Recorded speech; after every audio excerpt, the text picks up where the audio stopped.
Oh, monsieur, qu'est-ce que vous pensez, vous, de la police? Pas grand-chose. Oui, est-ce que vous avez le sentiment d'être protégé? Pas du tout, surtout pour elle.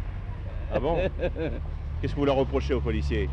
Je ne leur reproche rien, mais je les laisse tranquilles. Je les fréquente pas et peu, un peu c'est tout. Moi, je suis pour la police et au contraire, il en faudrait davantage. Moi, je suis étranger. Oui. Alors, des fois, je suis embêté par la police.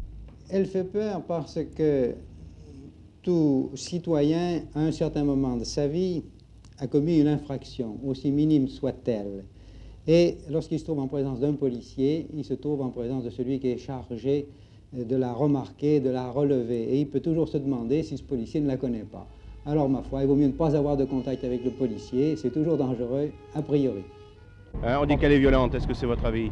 Pas pour moi. Pas pour moi. Ah, ben, je ne dis pas le contraire. Des fois, il y a des réactions. Moi, je ne peux pas vous dire. Je n'ai pas eu affaire avec elle.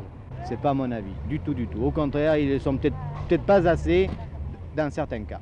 Je pense que justement, elle pourrait très bien être même plus énergique pour les truands. Et quand on a vu les obsèques et tous les truands qu'il y avait, je me demande les 200-300 personnes qui étaient derrière ces corbillards pleins de fleurs, parce que c'était un truand. Si ça avait été un honnête homme, il n'y aurait pas eu un corbillard avec tant de fleurs.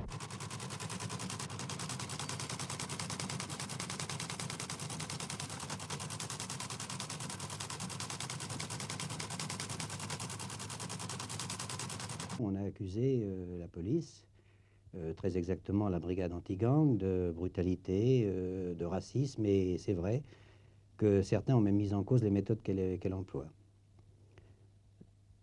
Il m'apparaît utile de dire tout d'abord que l'organisation que je représente s'est toujours prononcée de la manière la plus nette contre les brutalités policières et contre le racisme.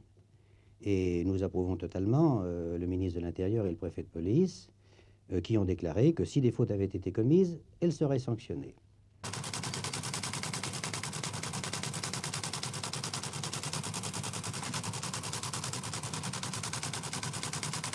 Il est temps que la police s'adapte aux méthodes des assassins du XXe siècle.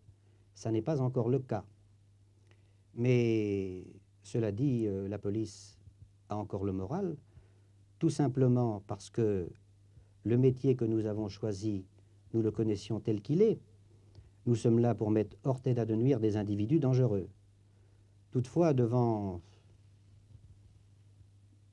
le déferlement des attaques qui sont portées contre la police, il arrive que les policiers soient là, de servir à la fois de bouc émissaire et de rempart à une société qui le plus souvent s'en moque. Des policiers qui sont là aussi, je ne le cache pas, de passer leur temps à risquer leur peau pour mettre en prison des individus dangereux, alors que d'autres s'ingénient à les en faire sortir. Qui est-ce que vous accusez? Je n'accuse personne, je constate, et je pense que c'est à la population d'en tirer les conclusions.